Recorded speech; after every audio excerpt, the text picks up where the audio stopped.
Bismillah, Assalamualaikum warahmatullahi wabarakatuh. Innal hamdalillah nahmaduhu wa nasta'inuhu wa nastaghfiruh wa na'udzu billahi min shururi anfusina wa min sayyiati a'malina may yahdihillahu fala mudilla lahu wa may yudlil fala hadiya lahu. Nasyhadu an la ilaha illallah wa nashhadu anna Muhammadan abduhu wa rasuluh la nabiyya wa rasula ba'da. Faqad qala ta'ala fil Qur'anil Karim, ya ayyuhalladzina amanu taqullaha haqqa tuqatih wa la tamutunna illa wa antum muslimun. Wa qala nabiyyuna Muhammad sallallahu alaihi wasallam fil hadits asy-syarif, may yuridillahu bihi khairan yufaqihu fid din. Wa man salaka tariqan yaltamisu fihi ilman sahalallahu bihi tariqan ilal jannah. Bapak Ibu jamaah Masjid Ad-Du'a yang dimuliakan Allah Subhanahu wa taala, puji syukur senantiasa kita haturkan atas kehadirat Allah yang telah memberikan kepada kita banyak sekali nikmat dan hidayahnya, baik itu nikmat iman, Islam, dan juga nikmat kesehatan, sehingga pada kesempatan malam hari ini kita bisa hadir di majelis ini. Salawat dan salam semoga senantiasa tercurahkan kepada junjungan Nabi besar kita Muhammad sallallahu alaihi wasallam beserta keluarganya, para sahabatnya, para tabi'in, tabi'ut tabi'in, dan seluruh pengikutnya yang senantiasa mengikuti jejak dan risalah beliau sampai yaumul qiyamah. Untuk mendapatkan pahala dan keberkahan dari Allah, mari kita buka majelis kita dengan membaca basmalah. Bismillahirrahmanirrahim. Bapak Ibu yang dimuliakan Allah Subhanahu wa taala, kita masih melanjutkan kajian kita yaitu kitab Arba'una Haditsan fi Fadlil Qur'anil Mubin, yang hadis yang 40 keutamaan Al-Qur'an yang ditulis oleh Syekh Mala Ali Qori Al-Harawi Al-Hanafi Al-Makki. Bapak Ibu yang dimuliakan Allah Subhanahu wa taala, tema kita pada hadis yang akan kita bahas adalah keutamaan ahlul Quran dan keutamaan bersahabat dengan orang yang soleh. Saya akan bacakan hadisnya terlebih dahulu, Bapak Ibu yang dimuliakan Allah. Ini hadis diriwayatkan oleh Imam Abu Daud dan merupakan hadis yang sahih. An Anas radhiyallahu anhuma.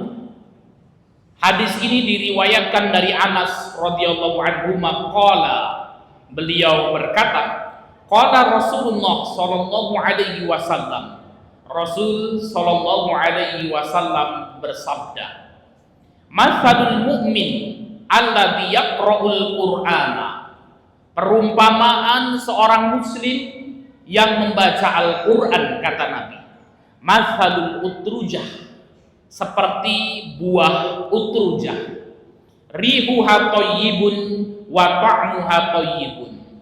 Buah utrujah ini memiliki bau yang sangat wangi, memiliki bau yang sangat sedap, wa ta'muha thayyibun, dan rasanya juga amat manis, Bapak Ibu.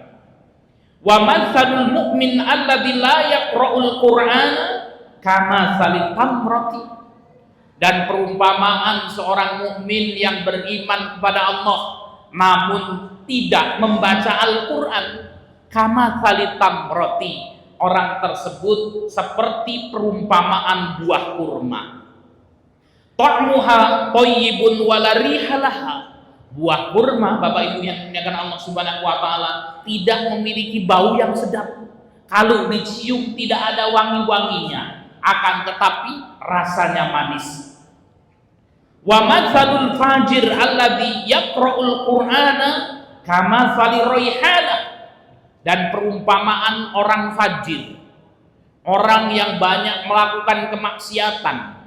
Dalam riwayat lain disebutkan wa matsalul munafik, perumpamaan orang munafik, alladzi yaqra'ul qur'ana, namun dia senang baca Quran. Wa matsalul fajir alladzi yaqra'ul qur'ana kama sali raihanah, seperti perumpamaan buah raihanah. Rihuha thayyibun, buah raihanah ini Bapak Ibu baunya sedap, baunya wangi, wa ta'muha murrun, akan tetapi rasanya pahit. Wa matsalul fajir alladzi la yaqra'ul qur'ana, dan perumpamaan orang fajir yang senang maksiat, dalam riwayat lain orang munafik yang tidak membaca Al-Quran, kama sali hamdolah, seperti buah hamdolah, ta'muha murrun wala rihalaha. Buah hamdolah itu tidak memiliki bau yang sedap, kemudian rasanya pun pahit. Wa matsalu jalisi sholih kama sali sahibil miski, dan perumpamaan bersahabat dengan orang yang soleh, kata Nabi, seperti perumpamaan berteman dengan penjual minyak wangi. Ilam yusibka minhu syai'un asobaka min rihihi, apabila engkau tidak diberikan minyak wangi oleh kawanmu yang jualan minyak wangi itu, minimal engkau mendapatkan bau sedap darinya. Wa matsalu jalisi su, dan perumpamaan berkawan dengan orang yang buruk, kama dzali sahibil kir, seperti perumpamaan berteman dengan pandai besi. Illam yusibka min sawadihi asobaka min dukhanihi, kalau yang engkau tidak terbakar bajunya itu, tidak terkena api dirimu, minimal engkau akan mendapatkan bau yang tidak sedap dari bakaran besi yang ada tersebut. Hadis yang diriwayatkan oleh Imam Abu Daud. Baik Bapak Ibu yang dimuliakan Allah Subhanahu wa taala, dari hadis ini kita akan mengambil banyak sekali faedah yang bisa kita jadikan pelajaran dalam hidup kita. Hadis ini Bapak Ibu yang dimuliakan Allah Subhanahu wa taala menjelaskan kepada kita bahwasanya Al-Qur'an akan senantiasa membawa dampak baik bagi pembacanya. Walaupun pembacanya pelaku maksiat, Bapak Ibu yang dimuliakan Allah. Walaupun yang baca itu orang munafik, Bapak Ibu yang dimuliakan Allah, tetap dia akan mendapatkan dampak baik dari Al-Qur'anul Karim ini. Maka dampak baiknya ini ada yang kemudian hanya di dunia saja, ada yang sampai akhirat. Tentunya kalau dia munafik, tidak beriman kepada Allah Subhanahu wa taala, maka dia akan mendapatkan dampak baik di dunia saja. Di akhirat dia tidak akan mendapatkannya. Apalagi seorang yang beriman kepada Allah, kalau dia membaca Al-Quran, akan memperoleh kebaikan baik di dunia maupun di akhiratnya. Jadi kalau kita ingin mendapatkan kebaikan dalam hidup, Bapak Ibu yang dimuliakan Allah, dekatkan diri kita dengan Al-Quranul Karim. Maka baginda Nabi SAW bersabda, khairukum man ta'allama al-Qur'ana wa 'allamahu, sebaik-baik kalian adalah orang yang belajar Quran dan mengajarkan Al-Qur'anul Karim. Jadi manusia terbaik adalah mereka yang dekat dengan Al-Qur'an.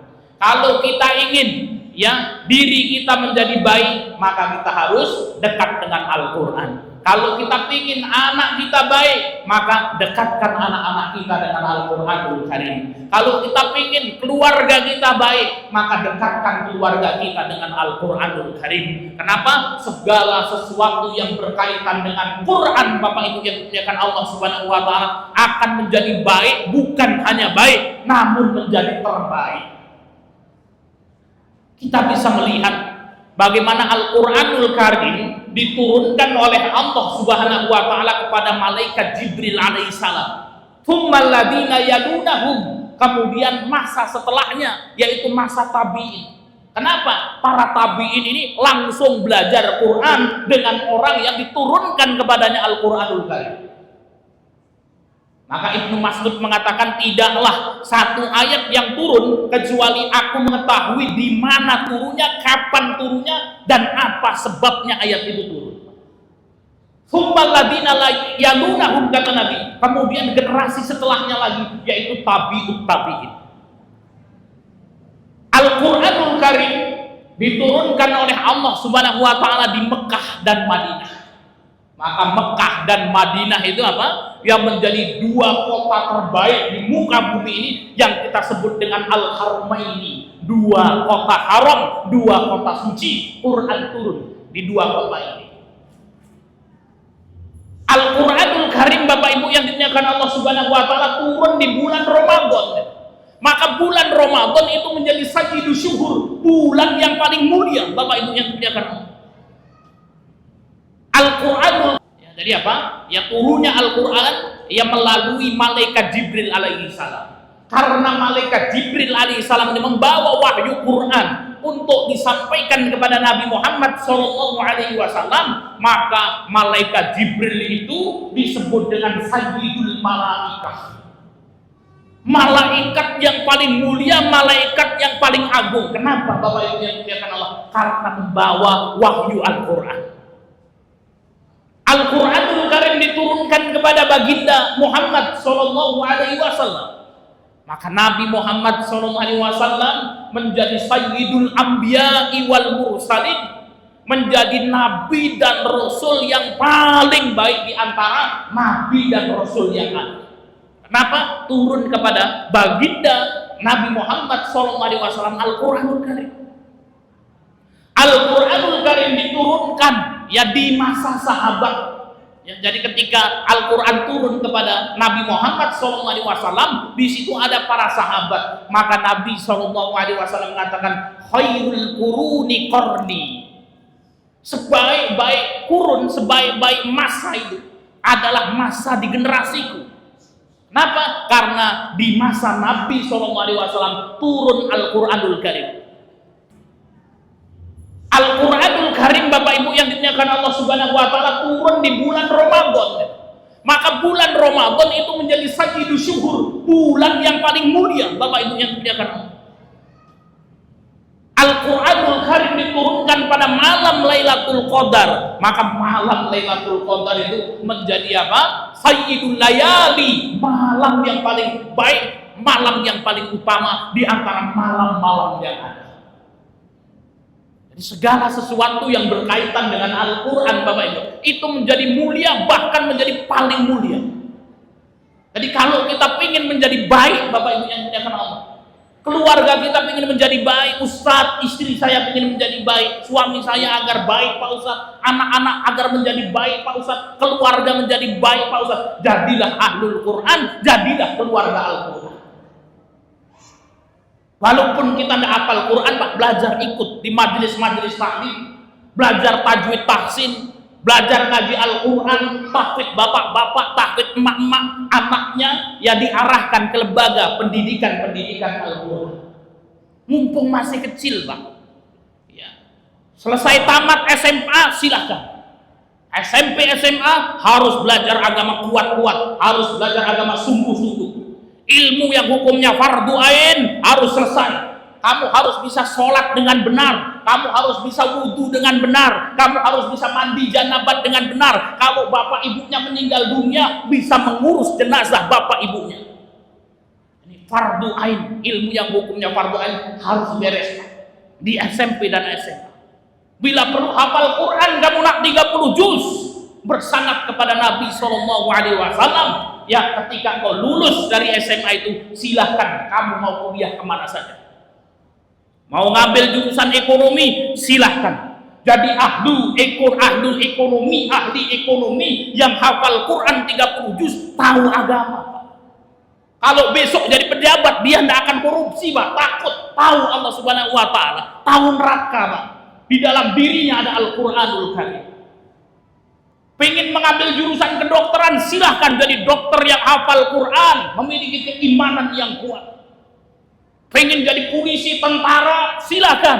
Ya, kemudian apa? Di dalam dirinya sudah ada Al-Quranul Karim, kemudian dia memahami ilmu agama yang baik. Bapak Ibu yang dimuliakan Allah Subhanahu wa Ta'ala, jangan langkah seperti ini. Mudah-mudahan keluarga kita akan menjadi baik, masyarakat kita akan menjadi baik, ya bahkan negeri kita akan menjadi baik. Bagaimana caranya? Kembalikan semuanya kepada Al-Quranul Karim.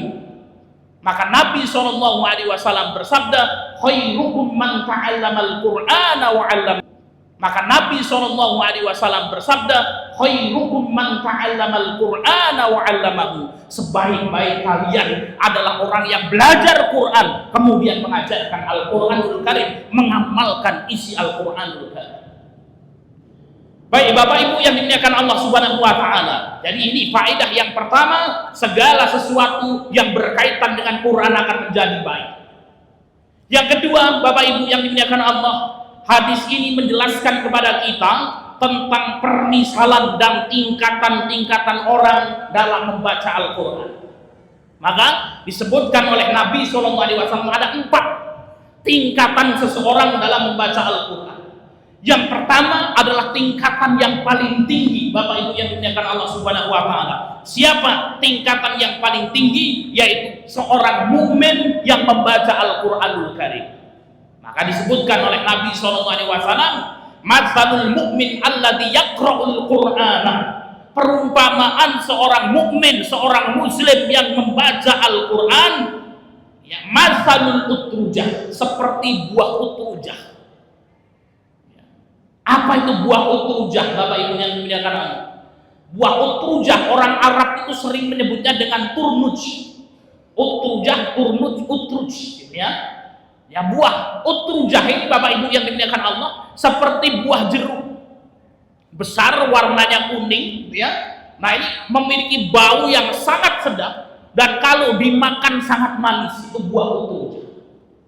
Ya, kalau kita sulit membayangkan buah utrujah itu, yang kita cari sajalah buah-buahan yang kemudian baunya wangi, dimakan manis. Apa itu, Mas Riri? Buah yang baunya sedap dimakan manis itu, Pak. Buah duren. Bagi yang senang makan duren, Pak, ya. Kalau nggak senang makan duren, bau duren muntah-muntah dia, ya, nggak sedap. Buah apa lagi, Pak? Buah nangka, ya, yang sudah matang gitu. Wah, itu wanginya luar biasa.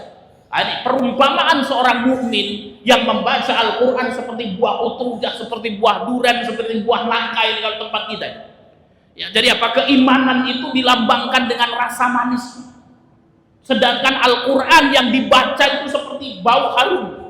Ya, itu Al-Quran dibaca dan diajarkan kepada orang lain. Kenapa? Orang kalau membaca Quran, yang ada sampingnya dengar bacaan Al-Qur'annya, yang dengar saja itu akan mendapatkan pahala dari Allah Subhanahu wa taala.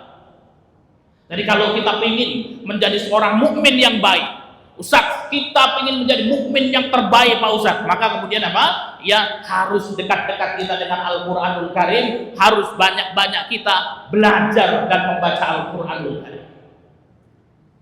Kemudian tingkatan yang kedua, Bapak Ibu yang dimuliakan Allah Subhanahu wa taala, yaitu tingkatan seorang mukmin yang tidak membaca Al-Qur'an.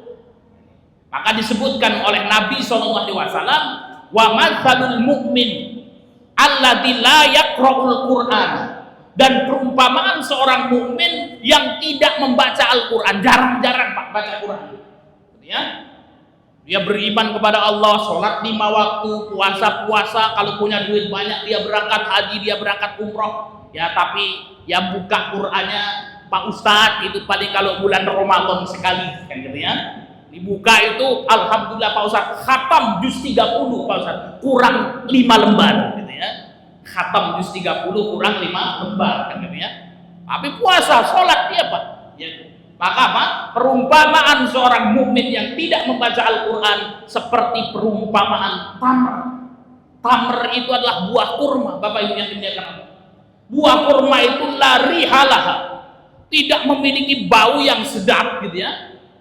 Wa ta'muha thayyibun, akan tetapi kalau dimakan manis rasanya, Bapak. Ini seorang mukmin yang kemudian apa? Dia tidak membaca Al-Qur'an, Al-Qur'anul Karim, seperti perumpamaan buah kurma. Masih punya keimanan di dalam hatinya, Bapak Ibu. Nah, kemudian yang ketiga, Bapak Ibu yang dimuliakan Allah Subhanahu wa taala, ini kita berlindung kepada Allah Subhanahu wa taala dari yang ketiga ini. Wa matsalul fajir, dan perumpamaan orang fajir. Ya, orang yang banyak maksiat, gitu ya. Dalam riwayat yang lain wa matsalul munafik, perumpamaan seorang munafik. Alladzi yaqra'ul Qur'ana, namun Pak ini orang senang baca Quran. Gitu. Maksiatnya banyak, tapi senang baca Quran. Itu seperti perumpamaan buah roihanah. Ya. Jadi apa? Buah roihanah, Bapak Ibu yang dimuliakan Allah Subhanahu wa taala, ya, apa rihuha thayyibun, baunya sedap. Wa ta'mu amurun, namun kalau dimakan pahit. Itu buah roihanah. Nah, juga belum tahu buah roihanah seperti apa. Kita cari-cari saja Pak buah-buahan di sini kan gitu ya. Buah raihana itu ada buah Pak, baunya seger, sedap. Kalau dimakan pahit gitu. Apa Mas Riri? Buah apa itu kalau tempat kita? Hah? Pernah nemu buah seperti ini Pak? Kemundung, mengkudu, pace. Ya, kalau kita nyari Pak itu jeruk purut yang pentil, tahu Pak? Ya, tahu jeruk purut Pak ya, yang jeruk yang kecil itu, ya, hijau ya, itu yang masih kemudian pentil, itu masih muda ya. Itu kalau kita ambil pisau kemudian kita belah, kita cium, itu baunya seperti apa Pak? Luar biasa. Itu biasanya diperes kemudian dimasukkan ke soto kan gitu ya, supaya kemudian baunya sedap. Ya, tapi coba Bapak Ibu yang punya Allah Subhanahu wa taala, jeruk purut yang pentil itu kemudian dibelah, dimakan, dikunyah itu. Ya pasti akan nyengir-nyengir itu Pak, bukan? Kenapa? Karena pahit itu. Nah, ini perumpamaan orang fajir, perumpamaan orang munafik, namun senang Pak dia membaca Al-Qur'an, maka kemudian Pak perumpamaannya seperti apa? Buah raihana, seperti buah jeruk purut yang pentil ini. Pak Ustaz, apa ada orang yang banyak maksiat kemudian ahlul Quran? Ada. Bahkan Nabi SAW itu yang menjelaskan suatu golongan yang bacaan Qurannya lebih fasih ya daripada bacaan-bacaan kalian itu. Jadi kalau baca Quran fasih, hafal Quran Pak 30 juz itu ya. Namun kata Nabi SAW, namun bacaannya itu cuma apa? Hanya sampai kerongkongan saja, ya. Dan disebutkan dalam hadis, ya, innahum kilabun nar, itu sesungguhnya mereka adalah anjing-anjing neraka. Ngeri sekali Pak. Ya. Siapa? Mereka adalah orang-orang khawarij. Ya. Maka kita berlindung kepada Allah Subhanahu wa taala ya dari ya apa namanya ya pemikiran-pemikiran yang dapat menyesatkan akidah kita, dan kita senantiasa berlindung dan meminta kepada Allah Subhanahu wa taala agar akidah kita senantiasa Allah tunjukkan di atas akidah ahlu sunnah wal jamaah. Ini Bapak Ibu yang dimuliakan Allah Subhanahu wa taala. Bahkan non muslim yang hafal Quran itu juga ada. Dulu pernah kita dapat ceritanya ketika Pak Habibie itu sekolah di Jerman. Ketika kemudian beliau sekolah kuliah di Jerman, itu ada 2 orang Yahudi yang perikat satu terus. Ketika kuliah itu perikat satu terus. Sehingga kemudian Pak Habibie ini heran, itu yang dilakukan apa? Padahal kemudian apa? Sama-sama belajar, sama-sama kuliah, satu bangku, dosennya sama kan gitu ya. Ya, belajarnya sungguh-sungguh, kenapa kok ini kemudian perikat satu terus? Akhirnya kemudian bertanyalah Pak Habibie ini ya kepada 2 kawan Yahudi itu, apa resep sehingga ya orang-orang Yahudi ini kan Pak otaknya encer-encer gitu Pak. Ya, kenapa kok sampai pinter seperti ini? Tadinya sebenarnya kawannya enggan untuk memberitahu. Ya, cuman kemudian Pak akhirnya diberitahu. Ya, apakah engkau ingin tahu rahasia kami menjadi orang pinter ini? Apa itu? Sesungguhnya kami itu bangun pukul 3 malam. Jadi jam 3 mereka sudah bangun. Terus ditanya sama Pak Habibie, ngapain jam 3 malam bangun? Kami mandi. Setelah mandi ngapain? Kami baca Quran. Kaget itu Pak. Baca Quran? Quran itu kan ayat suci kami. Ya Quran. Kami hafal Quran. Baca ayat-ayat itu hafal. Luar biasa. Dan itu kemudian apa? Sehingga mereka menjadi cerdas.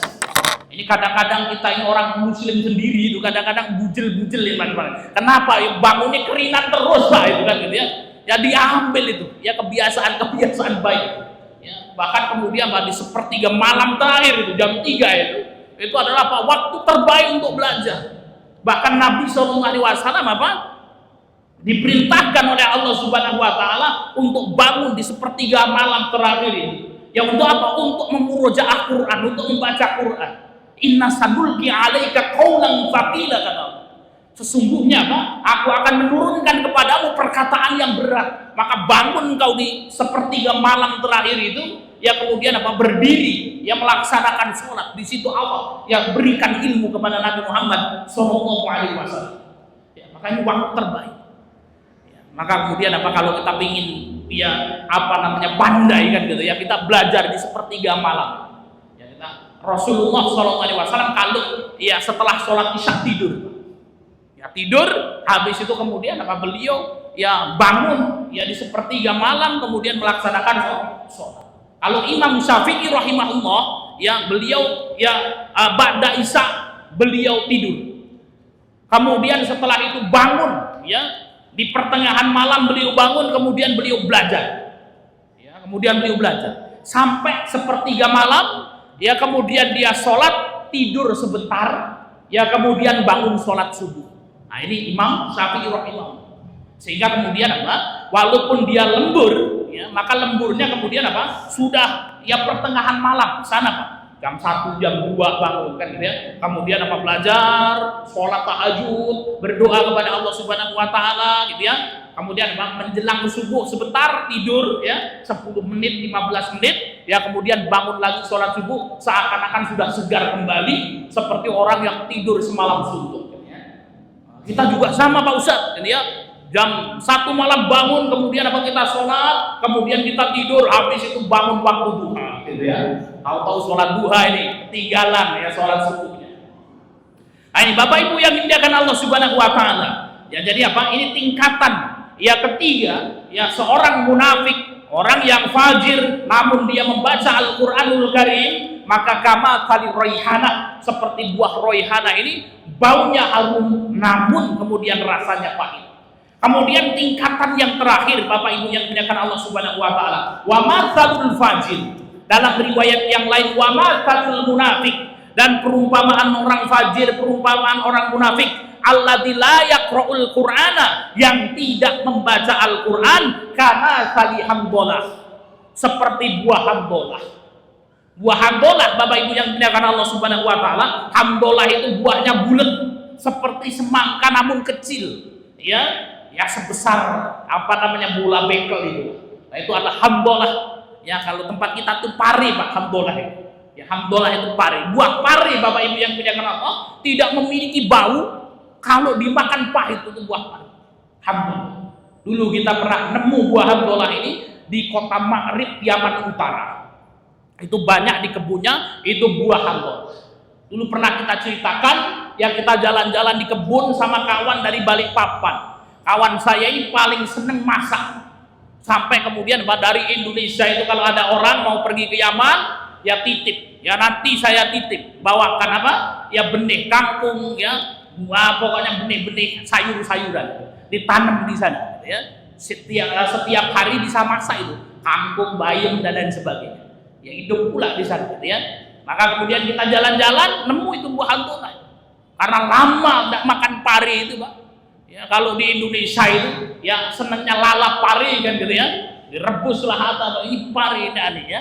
Akhirnya kemudian diambilin bawa ke markas ya. Markas itu pondok. Setelah itu di dapur dirajang-rajang. Datang orang Yaman, "Mahada, apa ini?" gitu. "Ada pari," kan gitu ya. La, hada hamdolah, ini hamdolah, ini mau diapain ini? Mau saya masak dan saya makan. La ilaha illallah, kan gitu ya. Luar biasa orang Indonesia. Hamdolah saja dimakan semuanya, kan gitu ya. Nah, itu buah hamdolah. Jadi orang munafik, orang fajir yang kemudian dia tidak membaca Al-Qur'an seperti buah hamdolah ini. Kemudian Bapak Ibu yang dimuliakan Allah Subhanahu wa taala, wa matsalu jalisi shalih, dan perumpamaan ya berteman dengan orang yang baik, ya. Maka ya faedah yang ketiga dari hadis ini, ya baginda Nabi SAW mengabarkan kepada kita faedah berkawan dengan orang yang baik. Berkawan dengan orang yang baik, kata Nabi SAW, seperti perumpamaan berkawan dengan sahibil miski, berkawan dengan penjual minyak wangi. Bapak Ibu yang dimuliakan Allah Subhanahu wa taala, ada di sini yang jualan minyak wangi Bapak Ibu? Ada? Ya ada yang berkawan dengan penjual minyak wangi. Kalau kita berkawan dengan penjual minyak wangi Bapak Ibu yang dimuliakan Allah, kemungkinannya 3. Kemungkinan yang pertama, kita akan mendapatkan hadiah minyak wangi dari kawan kita. Ini minyak wangi Pak Ustadz ini sudah lama nggak laku-laku, dah ambil saja Pak Ustadz, hadiah kan gitu ya. Alhamdulillah kan gitu ya. Ini yang pertama kita mendapatkan hadiah, dikasih cuma-cuma. Atau yang kedua, kita akan membeli minyak wangi dari kawan kita ini. Oh, ada minyak wangi terbaru nih, ya sudah saya beli. Atau minimal kemungkinan yang ketiga, kita tidak dikasih hadiah, kita tidak membeli. Ada orang mau beli minyak wangi, dibuka minyak wanginya, kita dapat sedikit-sedikit tuh bau harumnya, Pak. Nah, itu minimal yang ketiga. Artinya Pak, untung semua Pak yang kita dapatkan. Begitu pula ketika kita berkawan dengan orang yang baik, Bapak Ibu yang dimuliakan Allah, pasti kita akan mendapatkan kebaikan dari kita berkawan ya dengan orang yang rajin ngaji gitu ya. Nah, minimal kemudian apa, kita akan mendapatkan kebaikan itu. Mau kemana Pak Doni? Ngaji di masjid A2A kan gitu ya. Ya sudahlah, titip salam aja untuk Ustaz kan gitu ya. Nggak berangkat. Tapi dia punya grup Pak. Ya, YouTube kajiannya kemudian di share di grup itu. Maka kemudian apa, ini kajian apa sih, penasaran, buka kan gitu ya. Baik. Maka banyak sekali ya ketemu sama beberapa orang gitu ya. Ada yang kakek-kakek itu saya ketemu, umurnya sekitar hampir 80 tahunan. Ya, itu ketika datang, Pak Ustaz gitu ya. Oh ya Pak Haji, bagaimana kabarnya? Ya Pak Ustaz itu yang sering di YouTube itu. Mungkin Pak Haji salah lihat, mungkin yang lain kan. Tidak, itu alis matanya itu kelihatan Pak Ustaz kan gitu ya. Apa? Ketika itu dia mengatakan apa? Oh Pak Ustaz, ya Pak Ustaz dulu membahas keutamaan sholat tahajud kan gitu ya. Akhirnya kemudian hafal Pak dia. Ini keutamaan sholat, saya baru tahu juga Pak Ustaz. Ya keutamaan sholat tahajud. Oh ternyata boleh Pak Ustaz kalau kemudian apa? Tahajud itu kemudian apa? Sholat malamnya itu sebelum tidur kan gitu ya. Ternyata tahajud 2 rakaat sama 1 witir boleh Pak Ustaz. Wah ya Pak Ustaz, saya hafal itu. Ya keutamaan sholat duha Pak Ustaz. Kita tidak kenal. Oh iya Pak Ustaz, dulu saya Pak Ustaz kalau punya uban itu Pak Ustaz, ya sudah saya semir hitam itu. Wah dapat itu, ya kajian, ya Mas Rere yang noting itu kan gitu ya. Ya keajaiban uban gitu. Ternyata besok akan menjadi lampu yang menjadi gemerlap pada hari kiamat itu. Mulai sekarang Pak Ustaz itu sudah uban semakin banyak, alhamdulillah Pak Ustaz. Itu luar biasa Pak. Ya kalau kemudian kita berkawan dengan orang yang baik, ya maka kemudian kita akan mendapatkan kebaikan-kebaikan dan ya ini di dunia, apalagi nanti di akhirat ya, kita akan mendapatkan syafaat dari orang-orang baik. Maka disebutkan di dalam riwayat kelak pada hari kiamat, orang yang beriman Allah Subhanahu wa taala minta untuk turun terjun ke dalam api neraka. Apakah kebakar ini ahlu surga? Apa kata Allah Subhanahu wa taala? Lihatlah siapa di antara penduduk-penduduk neraka ini yang engkau kenal kemudian memiliki keimanan walaupun seberat biji sawi, ya maka mintakan syafaat ya, sehingga kemudian kawan kita, oh ya Allah, ini dulu kawan saya ya Allah, pernah ketemu di masjid A2A ya Allah, kalau ngaji paling ujung paling belakang tidur ya Allah kan ya, tapi kemudian saya kenal ya Allah ini. Ya Allah, berikan syafaat kepada fulan. Akhirnya Pak ini orang dari neraka kemudian apa? Ya karena dikenal oleh kawannya mendapatkan syafaat masuk ke dalam surga. Luar biasa Bapak Ibu yang dimuliakan Allah Subhanahu wa taala. Maka Imam Syafi'i rahimahullah mengatakan uhibbus sholihin wa lastu minhum. Sungguh aku cinta berkumpul dengan orang-orang soleh itu wa lastu minhum, padahal aku bukan orang soleh. Imam Syafi'i masih ngomong kalau dia bukan orang soleh, Pak. Maka orang soleh itu tidak akan mengatakan dirinya soleh walaupun dia betul-betul soleh dan namanya soleh. Itu orang baik, orang soleh. Sehingga kemudian apa? Kenapa kok Imam Syafi'i senang berkawan dengan orang-orang soleh itu?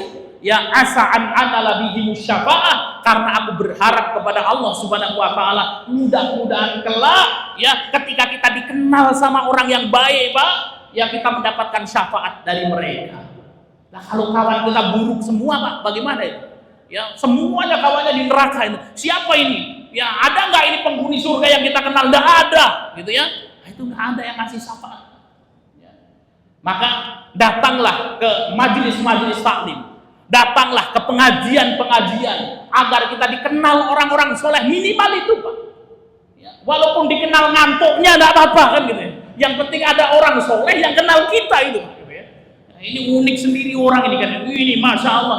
Kalau datang ke pengajian ini fulan, Masya Allah, itu tidak pernah absen, duduk paling depan kan gitu, tapi habis itu tidur depannya Ustaz kan gitu ya. Nah itu menjadi orang terkenal itu Pak ya. Nah, besok itu punya backingan banyak-banyak itu. Kan kita, oh banyak ini orang yang kenal, ya kita mendapatkan syafaat dari mereka. Kemudian Bapak Ibu yang dimuliakan Allah Subhanahu wa taala, ya, dan perumpamaan kata Nabi sallallahu alaihi wasallam, ya berkawan dengan orang yang buruk seperti berkawan dengan pandai besi. Berkawan dengan sahibil kir, ya. Sahibil kir adalah pandai besi. Tukang las kata tempat kita. Ini bukan menjelek-jelekkan tukang las. Tukang las itu mulia, pandai besi itu mulia. Ya Abu Daud itu juga pandai besi kan, ini untuk perumpamaan saja. Kalau kita berteman dengan pandai besi, ya maka kemudian apa? Kalau kita tidak kena apinya itu, ya, tahu-tahu ya kita nongkrong sama kawan kita itu, ngelas nongkrong. Pulang-pulang sarung belakangnya sobek. Kenapa? Oh itu kena ya apa namanya api, percikan api. Kalau baju kita tidak kena api itu minimal kita mendapatkan bau yang tidak sedap darinya. Itu perumpamaan kita berteman dengan orang yang buruk, Bapak Ibu yang dimuliakan. Bukan berarti Islam kemudian tidak membolehkan kita berkenalan dengan orang yang buruk. Islam mengajarkan kita untuk mengenal semua orang. Dan kita harus berbuat baik kepada semua orang. Baik yang baik maupun yang buruk. Namun kalau kita jadikan teman akrab, nanti Pak kita pilih-pilih. Ya. Jangan kemudian kita sombong pula kan ya. Ini ada tetangga saya ini buruk Pak Ustaz. Sudah, saya nggak mau yang mengasih salam kan gitu ya. Ada tetangga kita ya suka mabuk-mabukan gitu ya. Pak Doni assalamualaikum. Diam aja Pak Doni. Wah ini hati-hati nanti bisa masuk neraka kan gitu ya. Nah itu tidak boleh Pak. Ya, maka kemudian kita harus berbuat baik kepada mereka. Kita doakan mereka agar mendapatkan hidayah dari Allah Subhanahu wa taala. Namun kalau menjadikan mereka teman akrab, ini nanti hati-hati. Ya, maka berkawan ya dengan orang yang buruk seperti berteman dengan pandai besi. Ya. Contoh ini, ada orang akrab sekali ya, berkawan dengan ya apa namanya bandar narkoba, suka nyabu-nyabu, ngumpul-ngumpul kan gitu ya. Minum-minuman keras dia ikut ngumpul di situ Pak. Ya, sama kawannya ini ya makan minum-minuman keras haram, hukumnya haram, enggak boleh ya. Nah, minum, makan sabu-sabu di situ, menggunakan sabu-sabu. Datang polisi mau digerebek, kira-kira ditangkap nggak itu Pak orang? Ikut diboyong sekali Pak. Kan gitu ya. Wah ini sudah ya, maunya ngikut di situ dibawa. Saya ingat dulu ada salah seorang santri. Ketika itu kita sudah menjadi ustadz muda, pengabdian gitu ya. Ketika itu ada seorang santri yang baik, santri ini baik. Dan dia tidak mau melanggar peraturan pondok pesantren kami. Dan di pesantren ketika itu ada aturan, santri ketika keluar dari pondok pesantren tidak boleh main ke warnet. Gitu. Ya, itu larangan dari pondok. Kenapa? Nanti ditakutkan ya Pak kalau masuk ke warnet buka sesuatu yang kemudian aneh-aneh. Dulu Android tidak seperti sekarang ini Pak. Ya, jadi kalau kita pingin mainan internet ya kita pergi ke warnet gitu ya. Ya paling masuk buat Facebook kan bayar tidak gitu. Tapi dilarang sama pondok pesantren nggak boleh ya masuk ke warnet nggak boleh. Nah, ini ada gerombolan santri-santri yang badung gitu Pak ya. Ya baik insya Allah. Sebadung-badungnya santri itu Pak kalau dengar adzan pasti dia masih datang ke masjid sholat gitu ya. Dari pondok pesantren itu santri yang badung itu yang masbuk Pak. Gitu ya. Tadi yang masbuk itu ada namanya bagian keamanan standby gitu ya. 30 menit sebelum sholat semua sudah di masjid. Yang badung-badung itu kemudian sudah komat baru datang gitu. Nah ini yang badung itu ya kalau sholatnya masuk gitu ya. Itu luar biasa sekali. Sampai ada peraturan itu ya ini ada gerombolan nih anak-anak yang luar biasa. Ada yang baik ngikut satu. Akhirnya mereka pergi ke warnet. Ketika kawan-kawannya masuk warnet, ini anak kemudian apa? Ayo masuk undang. Ini melanggar peraturan pesantren, nanti bisa durhaka sama ustadznya ya. Akhirnya kemudian dia nunggu Pak, di luar warnet itu, dia tidak masuk sampai kawan-kawannya selesai. Sudah selesai, ayo kita pulang balik ke pondok. Besok lagi datang seperti ayo main, enggak. Ini melanggar peraturan. Besok lagi datang, ya dia tidak mau masuk Pak. Akhirnya ada ustadznya pakai motor. Ada santri kita ngapain di depan warnet itu kan gitu ya. Akhirnya kemudian datang sama ustadz ya, antum ngapain di sini? Ya Pak Ustadz mampir nungguin kawan-kawan. Mana kawan-kawan itu masuk di dalam warnet kan? Lagi ngapain? Main Pak Ustadz. Kamu tidak masuk. Oh ini melanggar peraturan Pak Ustadz. Sudah berapa kali? Ya berkali-kali Pak Ustadz, setiap liburan masuk sini. Akhirnya dipanggil semuanya, dia juga dihukum kan gitu ya. Kenapa? Sudah berkali-kali kawannya masuk paret, kenapa tidak melaporkan ke Ustadz kan gitu ya. Padahal baik Pak. Ya, akhirnya kemudian kena buruknya, kena hukumannya. Baik Bapak Ibu yang dimuliakan Allah Subhanahu wa taala, yang sudah masuk waktu Isya Bapak Ibu yang dimuliakan Allah Subhanahu wa taala, maka inti dari hadis yang kita bahas ini Bapak Ibu yang dimuliakan Allah Subhanahu wa taala, yang pertama, hadis ini menjelaskan kepada kita keutamaan ahlul Quran. Kalau kita ingin baik, diri kita ingin baik, keluarga kita ingin baik, dekatkan dengan Al-Qur'anul Karim. Jadilah kita keluarga yang cinta dengan Al-Qur'anul Karim. Ya, kemudian Bapak Ibu yang dimuliakan Allah Subhanahu wa taala, ada tingkatan-tingkatan orang ya ketika membaca Al-Qur'an, dan tingkatan yang paling utama adalah seorang mukmin yang membaca Quran, seorang mukmin yang cinta Al-Qur'an. Maka ketika ada majelis-majelis, Pak Ustadz, ada halaqah tajwid tahsin, ikut saja Pak gitu ya. Walaupun kemudian salah terus itu enggak apa-apa kan gitu ya. Enggak lulus ya sudah apa-apa Pak ya. Yang penting ikut kan gitu ya. Maka kemudian ini adalah tingkatan mukmin yang paling baik, seorang mukmin yang kemudian dia membaca Al-Qur'anul Karim. Kemudian Nabi SAW yang ketiga yang menjelaskan kepada kita tentang perumpamaan berkawan dengan orang yang baik seperti berkawan dengan penjual minyak wangi. Carilah kawan-kawan yang baik, sahabat-sahabat yang baik, sehingga kita mendapatkan kebaikan dari mereka. Dan yang paling penting, ketika kita dikenal oleh orang baik Bapak Ibu, orang baik kenal dengan kita, besok ternyata kita tidak masuk surga atau belum masuk surga, ada orang baik yang kenal kita mendapatkan syafaat dari mereka. Tapi kita berdoa mudah-mudahan kita masuk surga semuanya, kita yang memberikan syafaat Pak gitu ya, sama orang yang masuk neraka. Jangan kita ya siapa Ustaznya, kita yang dikasih syafaat. Nah, berarti nyicip neraka dulu Bang. Ada yang pingin kan ya, supaya ceritanya panjang Pak Ustaz, lebih indah menceritakan kan ya. Nah, itu ya mengerikan Bapak Ibu ya. Maka kemudian apa? Kita yang berkawan dengan orang baik agar kita mendapatkan syafaat dari mereka. Dan hati-hati dengan orang yang buruk. Kita boleh berbuat baik kepada mereka, mengenal mereka, mendoakan mereka, namun jangan menjadikan mereka sebagai teman akrab kita. Demikian yang bisa kita sampaikan. Mudah-mudahan bermanfaat.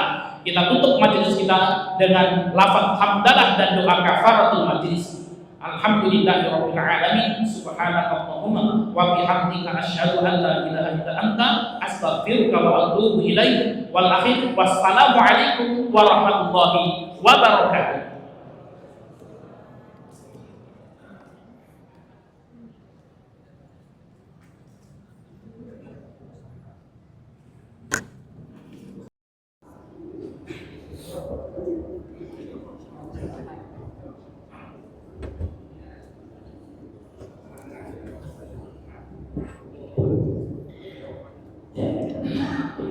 Bismillahirrahmanirrahim.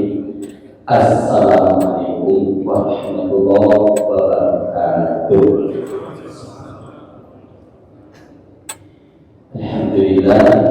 Alhamdulillahilladzi bi ni'matihi tatimmus shalihat. Walhamdulillahirabbil alamin. Wa bihi nasta'inu ala umuri dunya waddin. Wassalatu wassalamu ala asyrafil anbiya'i wal mursalin habibina Muhammadin wa ala alihi wa ashabihi wa man tabi'ahum bi ihsanin ila yaumiddin.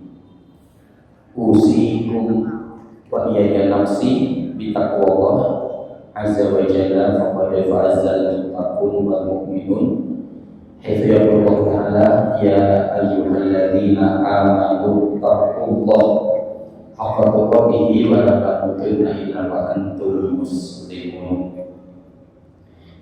Faqala ya ayyuhalladzina amanu taqullaha wa qulu qawlan sadida yuslih lakum a'malakum wa yaghfir lakum dhunubakum wa may yuti'illah wa rasulahu faqad faza fawzan 'azima. Faqala Rasul sallallahu alaihi wasallam, ittaqillaha haitsu ma kunta wa atbi sayyi'ata lasataruha wa khaliqin nas bi khuluqin hasanin. Faqala talabul ilmi fardhatun ala kulli muslimin. Masa muslimin Bapak Ibu hadirin jamaah majelis ilmu, Masjid Ad-Du'a rahimani wa rahimakumullah. Alhamdulillah, tidak bosan-bosannya kita untuk selalu memuji dan bersyukur kepada Allah atas segala limpahan nikmat, taufik serta hidayahnya, sehingga dari kesempatan malam hari ini Allah mudahkan untuk kita hadir di tempat yang mulia ini. Tidak ada lain tujuan kita kecuali untuk bersama-sama kita mengupayakan mengumpulkan pundi-pundi amal kebaikan. Baru saja kita melaksanakan apa yang menjadi kewajiban kita, yaitu sholat maghrib secara berjamaah, dan alhamdulillah kita diberikan kemudahan dan kesempatan oleh Allah untuk melanjutkan dengan amal kebaikan juga, yaitu thalabul ilmi asy-syar'i, menuntut ilmu syar'i. Bersama-sama kita untuk mengkaji ayat-ayat Allah, hadis-hadis Nabi, dan pelajaran-pelajaran yang telah disampaikan dari kalangan para ulama kepada kita untuk menjadi petunjuk tentunya bagi kita dan nasihat-nasihat kebaikan agar mendatangkan atau mengantarkan kita untuk bisa menjadi hamba-hamba yang istiqomah. Mudah-mudahan dengan selalu kita mengisi waktu-waktu kita dengan kebaikan, maka Allah akan selalu bimbing kita, istiqomahkan kita sampai di akhir kehidupan kita. Salawat dan salam semoga tercurah atas Nabi kita Muhammad sallallahu alaihi wasallam, pada keluarga beliau, para sahabatnya, tabi'in, dan orang senantiasa komitmen dalam jalankan sunnah beliau sampai datangnya hari kiamat kelak. Allahumma sahla ila ma ja'altahu sahla wa anta taj'alul hazna idza syi'ta sahla.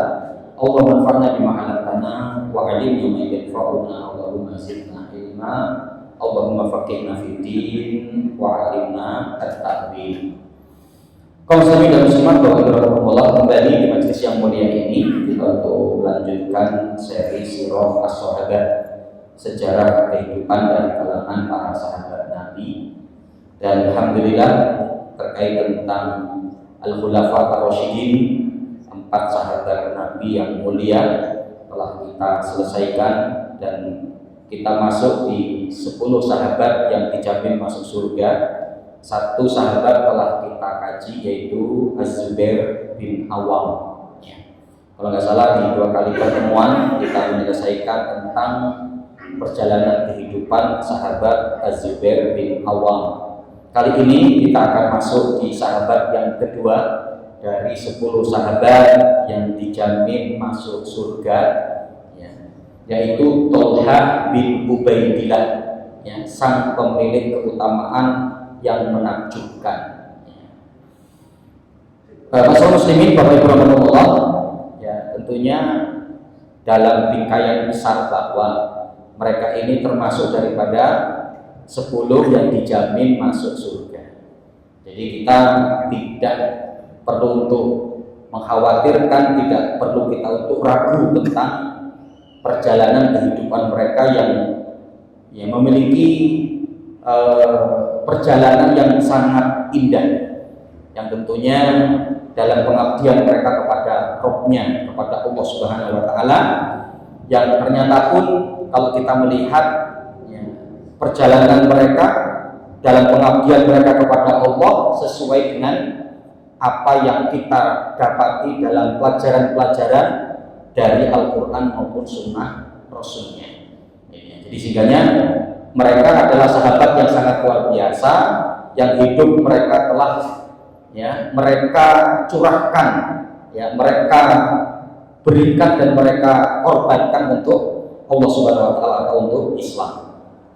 Nah, masalah muslimin rahimahullah, kita awali tentunya ketika di sini kita di majelis pertama untuk berbicara tentang sahabat Rasul yang mulia Thalhah bin Ubaidillah, maka akan kita awali dari nama dan silsilah daripada sahabat Thalhah bin Ubaidillah. Thalhah bin Ubaidillah bin Uthman bin Amr bin Ka'ab bin Sa'ad bin Taim bin Murad bin Ka'ab bin Lu'ay bin Ghalib bin Fihr bin Malik. Ini silsilah daripada sahabat Thalhah bin Ubaidillah. Ya, nanti kalau kita akan melihat bahwa beliau tersambung juga ya nasabnya dengan Rasulullah ya, yaitu dari Murrah ya bin Ka'ab ya, itu dengan Rasulullah ya, di kakek atasnya yang tersambung dengan nasab Rasulullah yaitu pada Murrah bin Ka'ab, dan begitu juga tersambungnya dengan sahabat Abu Bakar As-Siddiq yaitu di Taim bin Murrah ya, Taim bin Murrah ya bin Ka'ab dan seterusnya, hanya seperti itu. Nah ini sehingganya Thalhah bin Ubaidillah ya tersambung secara nasab kekeluargaan juga dengan Rasulullah sang Nabi yang mulia, begitu juga adalah sahabat Rasul yang mulia yaitu sahabat Abu Bakar As-Siddiq radhiyallahu taala anhu ya. Nah di mana Thalhah bin Ubaidillah ini pun di dalam keluarga sudah terkenal di keluarga yang baik ya. Bagaimana kita mendapati ayahnya Ubaidillah, kemudian ibunya Syahbah binti Abdullah ya, juga artinya dari keluarga baik-baik. Bahkan terkenalnya kakeknya yaitu Wahab bin Abdullah juga adalah orang yang kaya raya dan dermawan dan terkenal baik ya di masyarakat Arab pada waktu itu ya, ketika berada di Mekah ya. Yang sehingganya dari sisi silsilah keluarga pun Thalhah bin Ubaidillah adalah dari keluarga terpandang, dari keluarga baik-baik ya, yang sehingga dalam proses perjalanannya, remajanya ya, kemudian masa perjalanan kehidupannya menemani Rasulullah, kemudian ikut andil dalam dakwah Islam dalam peperangan-peperangan pun ya, banyaknya keutamaan-keutamaan yang dimiliki oleh sahabat Thalhah bin Ubaidillah. Kunyahnya ya, gelar atau nama panggilan Thalhah bin Ubaidillah sering juga dipanggil dengan Abu Muhammad ya, karena dia ada anaknya yang bernama Muhammad bin Thalhah bin Ubaidillah ya. Ini jadi adanya anak yang pertama ya, yang bernama Muhammad, maka beliau sering dipanggil juga dengan kunyah yaitu ya Abu Muhammad. Kemudian ada pun laqab julukan ya, banyak ya, dan julukan-julukan kebaikan ya. Dan ini pun apa yang dituturkan oleh Rasulullah, julukan ini untuk sahabat Thalhah bin Ubaidillah yaitu al-khair ya, orang yang selalu dalam kebaikan ya. Juga adalah yang al-fayyad ya, al-fayyad ini dari kata faidon ya, faidon itu atau fayyadon itu artinya adalah banjir ya, artinya yang banjir kebaikan, atau juga ada yang para ulama mengatakan yang dimasukkan di sini adalah yaitu banjir kemurahan rezeki ya. Maka nanti diantaranya Thalhah bin Ubaidillah adalah termasuk orang yang kaya raya ya. Kemudian adanya laqab beliau juga adalah al-jud ya, al-jud itu yang berarti adalah dermawan ya. Jadi beliau adalah orang yang sangat dermawan ya. Minimal ada 7 hal yang menjadi keutamaan daripada sahabat Thalhah bin Ubaidillah. Yang pertama, tetangga Rasul di surga. Masya Allah. Thalhah bin Ubaidillah nanti di surga akan menjadi tetangga Rasul Shallallahu Alaihi Wasallam. Nah ini keutamaan yang sangat luar biasa. Ya, kita mendapati hadis dari Imam Tirmidzi, riwayat Imam Hakim, dan hadis ini disahihkan oleh Imam Al Hakim. Ya, dari sahabat Ali bin Abi Thalib, beliau mendengar bahwa Rasulullah SAW bersabda, Thalhah wa Zubair jari fil jannah. Rasulullah SAW mengatakan bahwa sesungguhnya Thalhah bin Ubaidillah dan Zubair, mereka berdua adalah tetanggaku di dalam surga. Ya, maka nanti sahabat Ali bin Abi Thalib pun mengatakan bahwa mereka nanti di surga bertetangga dengan Rasul Shallallahu Alaihi Wasallam, begitu juga bertetangga dengan Az-Zubair bin Awam, maka makamnya pun untuk dampingkan makam daripada Thalhah bin Ubaidillah dan Az-Zubair bin Awam. Ya. Nah, ini Allah. Ya, jadi Rasul dengan jelas menyebutkan bahwa ya Thalhah wa Zubair jari fil jannah. Sesungguhnya Thalhah bin Ubaidillah dan Az-Zubair bin Awam, mereka berdua adalah tetanggaku di dalam surga. Ya. Nah, ini jadi kalau nanti apa yang disampaikan oleh Imam Ibnu Taimiyah dalam kitab beliau ya Al-Aqidah Al-Wasithiyah terkait dengan asy-syahadah, persaksiannya. Jadi persaksian itu kan ada dua, persaksian muayyanah dan persaksian amah. Persaksian muayyanah itu disaksikan oleh Rasulullah menjadi penduduk surga secara ta'yin, yang langsung individu gitu ya. Ya. Nah, jadi jelas bahwa berarti Thalhah ya itu akan menjadi ahli jannah, akan menjadi tetangga Rasulullah. Ya. Adanya juga yang bentuknya adalah am, ya, itu bentuknya umum. Ya, wasari'u ila magfiratin min rabbikum wa jannatin arduha samawati wal ardu iddat lil muttaqin. Nah, ini kan umum ya. Jadi bersegeralah kalian kepada ampunan Allah, yang Allah memiliki surga yang luasannya seluas langit dan bumi, yang disiapkan surga itu untuk siapa? Orang yang bertakwa. Uiddat lil muttaqin, gitu ya. Nah, di mana Pak untuk kondisi kita hari ini kan nggak ada kesempatan ya untuk mendapatkan asy-syahadah at-ta'yin, ya, persaksian yang sifatnya apa? Ta'yin individu. Karena Rasul sudah tidak ada, Rasul telah wafat, Rasul tidak hidup bersama kita. Nah, tapi bagaimana Pak kita bisa meraih untuk menjadi ahli jannah dengan bentuk tadi asy-syahadah al-amam, persaksian secara umum. Bagaimana ketika kita bisa mengupayakan untuk menjadi orang yang bertakwa, maka adanya apa? Kesempatan bagi kita untuk masuk ke dalam surganya Allah, bahkan untuk berdampingan dengan Rasulullah, menjadi tetangga Rasulullah, sebagaimana Thalhah bin Ubaidillah, sebagaimana Az-Zubair bin Awam radhiyallahu taala anhuma. Ya.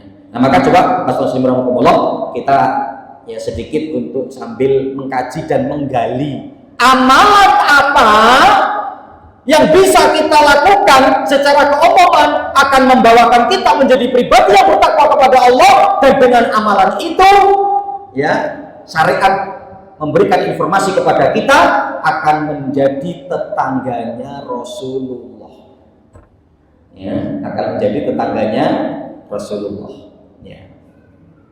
Nah, jadi nanti adanya hadis ya yang ini disebutkan oleh Imam Al-Bukhari dalam kitabnya Al-Adab Al-Mufrad. Makanya kadang luar biasa ya, banyaknya keutamaan informasi tentang pengkabaran surga yang ditujukan oleh syariat, ayat Al-Quran maupun hadis kepada para wanita. Para wanita itu surganya gampang, para wanita itu surganya mudah, tapi dengan itu pun jalan untuk ke nerakanya juga mudah. Yang sehingga Rasul mengatakan apa? Ya, ketika aku diperlihatkan neraka, ya wara'aitu ya aktsara ahliha an-nisa. Ketika diperlihatkan olehku neraka, aku mendapati di dalamnya penduduknya kebanyakan dari kalangan para wanita. Ya. Yang padahal kesempatan untuk masuk surganya bagi wanita itu terbuka lebar di dalam syariat. Termasuk diantaranya apa? Imam Al-Bukhari tadi dalam kitabnya Al-Adab Al-Mufrad, ketika Rasul masuk surga, siapakah yang pertama kemudian menyusul Rasul masuk ke dalam surga? Seorang ibu-ibu, seorang wanita, gitu ya. Yang diantaranya ketika itu Rasul kemudian menanyakan, siapa kamu? Gitu kan? Dia mengatakan, aku adalah ya seorang wanita yang mengurus daripada anak-anak yatim. Gitu ya. Karena apa? Identik anak yatim, yang ketika anak yatim kan pengertiannya itu kan apa? Ya, apa namanya yang belum apa namanya ikhtilam ya, yang belum balik. Nah, itu. Kadang kan kalau mau ada bagi-bagi apa gitu, orang-orang suka-suka dia, saya juga anak yatim gitu kan, bahkan yatim piatu gitu ya. Ya. Tapi anaknya sudah sekian, itu bukan yatim piatu, itu bukan yatim. Ya, karena tidak disebut yatim itu ketika dia sudah yahtalim, sudah ihtilam, sudah bermimpi, sudah balik. Ya. Nah, di bawah usia sebelum balik, yang bisa sabar mengasuh dan mengayomi siapa? Wanita. Ya, karena wanita itu kan fitrahnya itu apa? Lebih bisa untuk menyayangi ya. Yang karenanya apa? Pada wanita itu yang ini tidak didapati oleh kaum laki-laki, di dalam perut mereka adanya rahim, tempat kasih sayang. Ya, makanya apa? Mayoritas yang untuk mendidik di sekolah TK, PAUD mungkin gitu ya. Nah itu siapa? Wanita. Karena kalau sampai gurunya itu laki-laki, ya pada memar mungkin anak kita disekolahkan di situ gitu ya. Laki-laki kesabarannya kurang, kelembutannya kurang, nggak ada rahim pada diri mereka. Tapi wanita, dan ternyata apa? Yang akan menyusul Rasul ke dalam surga nanti adalah seorang wanita. Karena seorang wanita yang lebih mampu dan lebih bisa untuk mengurus anak-anak kecil. Dan itulah anak-anak yatim itu. Gitu ya. Nah, kita akan melihat minimal ada 5 amalan yang bisa kita lakukan, dan itu ya akan ya memiliki pengaruh dampak yang dikabarkan dalam syariat kepada kita, dapat mengantarkan kita untuk menjadi teman Rasulullah, bersanding di surga nanti bersama dengan Rasulullah. Yang pertama, memperbanyak sujud. Ya, memperbanyak sujud. Ya, yang dimasukkan di sini apa? Apakah kemudian seorang duduk menghadap kiblat, kemudian sujud, duduk lagi, duduk, sujud, memperbanyak sujud seperti itu? Bukan. Tapi yang dimaksudkan adalah memperbanyak sholat. Ya, bisa sholat rawatib, menjaga sholat rawatib, sholat malam, bisa menjaga sholat duha, bisa menjaga sholat ba'dal wudhu, dan banyak hal. Ya. Dan sebaik-baik ibadah, kata Rasulullah kan apa? Sholat. Jadi sebaik-baik ibadah yang ada, dari rangkaian ibadah yang begitu ada sedekah, ada haji, ada umrah, kan begitu ya, ada puasa, ada sholat. Ibadah teragung dari ibadah yang ada itu adalah ibadah sholat. Kita mendapati hadis Nabi Shallallahu Alaihi Wasallam di dalam Imam Tirmidzi, Imam An-Nasa'i, ketika adanya seorang sahabat Rabi'ah bin Ka'ab al-Aslami yang ketika itu ya mendapatkan keistimewaan dari Rasulullah untuk meminta sesuatu dari Rasulullah. Ya, wahai Rabi'ah bin Ka'ab al-Aslami, kalau kamu minta dariku monggo, minta apa gitu ya. Ya, kemudian ya Rasulullah, aku ingin menjadi temanmu di dalam surga. Yang lain ada nggak permintaan lain lagi selain itu? Nggak ada ya Rasulullah, cuma itu. Gitu ya. Jadi kalau Rasulullah, para sahabat itu punya kesempatan ya untuk diberikan sesuatu permintaan yang mereka boleh untuk meminta kepada Rasulullah, yang mereka minta bukan perkara dunia. Ya, kalau kita itu nggak tahu gitu ya, yang ditanya kita gitu ya. Wah, saya ingin punya rumah seperti ini, saya ingin punya mobil seperti ini, saya ingin usaha yang maju seperti ini gitu ya.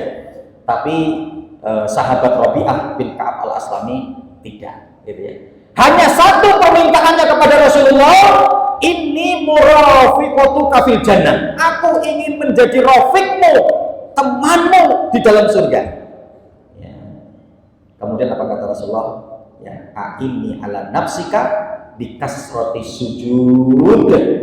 Rasul kemudian mengatakan kepada Rabi'ah bin Ka'ab al-Aslami, tolong bantu aku untuk merealisasikan daripada keinginanmu, hendaklah engkau membantuku agar kamu betul-betul nanti akan menjadi temanku di dalam surga dengan memperbanyak sujud.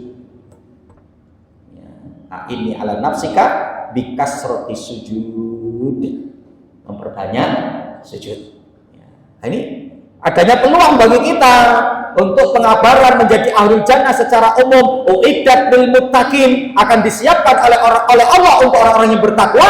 Orang yang bertakwa yang seperti apa? Yang mau memperbanyak sujud. yang mau memaksimalkan daripada ibadah sholat yang telah disyariatkan dan apa yang telah Rasul contohkan kepada kita. Karena kan kadang ada motivasi-motivasi malas kan gitu kan. Ya, habis wudu ada keutamaan sholat 2 rakaat ba'dal wudu, kita tidak mengerjakan itu. Malam hari kita mungkin bangun, kita masih begadang untuk sholat malam begitu beratnya, untuk witir begitu beratnya. Ketika siang hari masih adanya peluang kita untuk melaksanakan sholat sebelum duhur, sholat duha, seolah-olah berat kita untuk berbersih diri, untuk wudu, begitu ya. Padahal di situ keutamaannya adalah dapat mengantarkan kita untuk menjadi teman Rasulullah di dalam surga. Ini yang pertama. Kemudian yang kedua, taat kepada Allah dan Rasulnya. Artinya apa? Mencintai sunnah Rasulullah. Darinya mana? Dalam surat An-Nisa di ayat 69. Wa may yuti'illaha wa rasulah ulaika ma'alladzina an'amallahu 'alaihim minan nabiyyina wasiddiqina wasyuhada ya wa hasuna ulaika rafiqa. Ya, insyaallah itu. Barang siapa yang mau taat kepada Allah dan Rasulnya, mereka itulah yang akan mendapatkan nikmat dari Allah. Ulaika alladzina an'amallahu 'alaihim minan nabiyyin, ya, dari kalangan para nabi, ya, wasiddiqin, orang-orang jujur, wasyuhada, orang yang meninggal di jalan Allah, wassolihin, dan orang-orang soleh, wahasuna ulaika rafiqa, dan mereka akan menjadi sebaik-baik teman kita nanti di dalam surga. Siapa mereka? Minan nabiyyin, wasyuhada, ya, wasodikin, wasolihin. Di antaranya apa? Minan nabiyyin, dari kalangan para nabi. Ya, artinya apa? Jika kita nanti di surga, posisi surga kita ingin dekat dengan para nabi, di antaranya adalah dekat dengan Rasulullah SAW, maka apa? Jadilah kita sebagai hamba Allah yang selalu taat kepada Allah dan Rasulnya, ya, yang mencintai daripada sunnah Rasulullah, ya. Nah, ini yang kedua. Adapun kemudian yang ketiga, mencintai Rasulullah. Ya, jadi ingin hidupnya itu seperti hidupnya Rasulullah, kepribadiannya seperti kepribadian Rasulullah, ya, perbuatannya seperti perbuatannya Rasulullah, tampilannya, berhiasnya seperti berhiasnya Rasulullah, ya. Yang karena dalam riwayat Imam Muslim, ya, ketika Rasul pernah ditanya oleh salah seorang sahabat, ya Rasulullah, mata sa'ah, ya Rasulullah, kapan akan terjadinya hari kiamat? Maka Rasul mengatakan, ma'adab talaha, apa yang kamu siapkan untuk menyambut kiamat? Dia mengatakan, aku tidak menyiapkan dengan amalan-amalan khusus, amalan-amalan hebat, sholat, puasa, zakat, haji, tidak itu. Hanya saja aku mencintaimu karena Allah. Maka apa kata Rasulullah? Anta ma'aman ahbabta. Kamu nanti di surga akan dikumpulkan bersama dengan orang yang kamu cintai. Gitu ya. Nah, kalau yang dicintai artis Korea, ya terus piye? Gitu kan? Belum tentu dia muslim. Gitu kan? Lah kalau yang dicintai kemudian para pemain bola, masya Allah, semuanya itu labelnya bola, daripada pemain bola itu yang dicintai.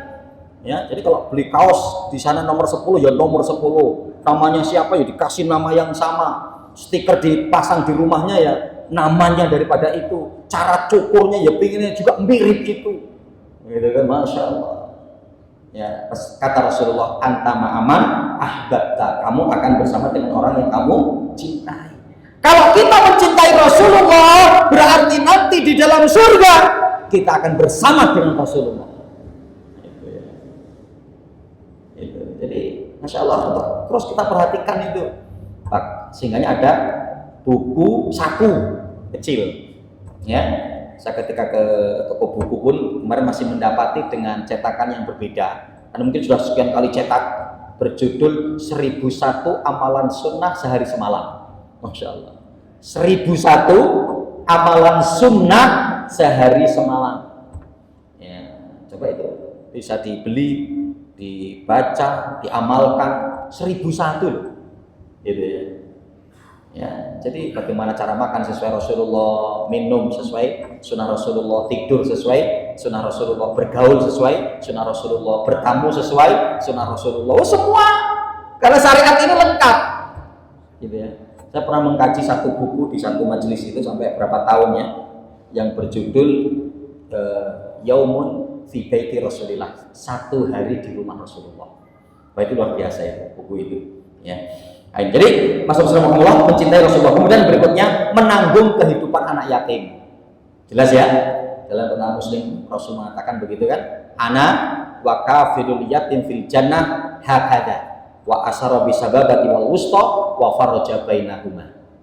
Aku, kata Rasulullah, dan penanggung anak yatim di surga seperti ini, yang menunjukkan jari telunjuknya dan jari tengahnya, dan beliau gerak-gerakkan seperti ini. Artinya apa? Enggak jauh nanti aku dan para penanggung anak yatim, gitu ya.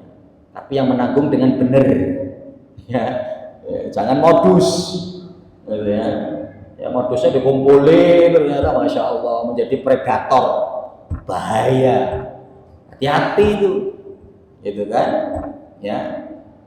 Ini maka ikhwan fillah, kadang saya pun agak riskan juga kok ke panti-panti yang kadang itu saya lihat ada pelang gitu ya depan rumah, yang saya lihat kok campur gitu ya, laki perempuan gitu ya. Nah ini ya, bahwa kita mendapatkan amanah besar ini ya kelola konsep sesuai dengan syariat Islam, sesuai dengan ketetapan syariat, sesuai sunnah harusnya. Jadi pisah. Yang putri khusus putri, yang putra nanti khusus putra, yang putra pun untuk diperhatikan betul, yang putri khusus putri pun musyrifnya itu harus diperhatikan betul di dalamnya, ya. Jangan sampai justru malah terjadi kemaksiatan besar-besaran, ya, terjadi kemaksiatan besar-besaran. Dan ini perkara yang bukan kecil, kaum muslimin rahimani wa rahimakumullah, ini perkara besar, ya. Bahkan kita mengambil faedah yang disebutkan dari kalangan para ulama, keburukannya, dosanya, kekejiannya itu melebihi daripada zina laki perempuan. Karena apa? Ini belum pernah dilakukan oleh seseorang di alam semesta ini kecuali kaum Lut, yang kemudian akan dilanjutkan oleh generasi kita, dan kalau mau diungkap itu ternyata banyak, gitu loh. Karena biasanya apa? Yang sudah terjangkiti dia nanti akan menularkan kepada orang lain. Terus mata rantai ini harus kemudian di-cut, bahkan juga menimpa para asatid, karena dulu mungkin pengaruh di pesantrennya, gitu kan. Ini harus di-cut ini ya, jadi nanti perlu ada kajian khusus. Ini bukan perkara kecil, tapi ini perkara besar, ya. Yang sahabat Ali bin Abi Thalib sampai mengatakan, kalaulah diizinkan kita untuk membakar manusia, maka tidak ada hukuman yang pas untuk para pelaku homoseksual, lesbi, sodom, kecuali untuk dibakar. Tapi karena yang cocok untuk membakar manusia adalah pemilik manusia, yaitu Allah nanti di akhirat. Kalaulah boleh, hukumnya yang pantas itu apa? Dibakar mereka itu. Man wajadtum man fa'ala atau man amila amala qaumin Lut faqtulul fa'il wal maf'ul, kata Rasulullah. Hadis sahih. Rasul mengatakan apa? Kalau Anda mendapati ada perilaku yang dilakukan oleh orang terdekatmu, oleh orang di sekitarmu yang melakukan amalan kaum Nabi Lut, maka apa? Bunuhlah mereka berdua, ya. Pelaku dan imbas yang terkena itu bunuh dua-duanya. Yang terkena sodom, yang menyodom semua, yaitu untuk faqtulu fa'il wal maf'ul, ya. Nah, maka harus benar, dan keutamaannya luar biasa, akan dekat bersama Rasulullah nanti di surga. Kafilul yatim, ya, yang menanggung kehidupan anak yatim. Kemudian yang terakhir, berakhlak mulia, yang ingin, ya, untuk kemudian berposisi nanti di surga, dekat berdampingan dengan Rasulullah, yaitu apa? Untuk memiliki akhlak yang mulia. Kan Rasul mengatakan, inna min ahabbikum ilayya wa aqrabikum minni majlisan yaumil qiyamah ahasinakum akhlaqan. Sesungguhnya, kata Rasulullah, orang yang paling aku cintai dan orang yang nanti, ya, tempat singgahnya di surga itu dekat denganku pada hari kiamat, apa kata Rasulullah? Ahasinakum akhlaqan. Di antara kalian yang paling baik akhlaknya. Di antara kalian yang paling baik akhlaknya, itulah nanti yang akan berposisi di surganya berdampingan denganku, kata Rasulullah. Jadi adanya kesempatan beberapa amal tadi ini untuk kita menjadi ahli jannah, dan bukan hanya sekedar ahli jannah tapi menjadi istimewa ya, tempat surga kita di samping Rasulullah SAW, yaitu dengan amal-amal ini, sebagaimana hal ini keutamaan yang dimiliki oleh sahabat Thalhah bin Ubaidillah yang Rasul mengatakan ya bahwa Thalhah wa Zubair jari fil jannah, bahwasanya Thalhah bin Ubaidillah dan Az-Zubair bin Awam tetanggaku di dalam surga, kata Rasulullah.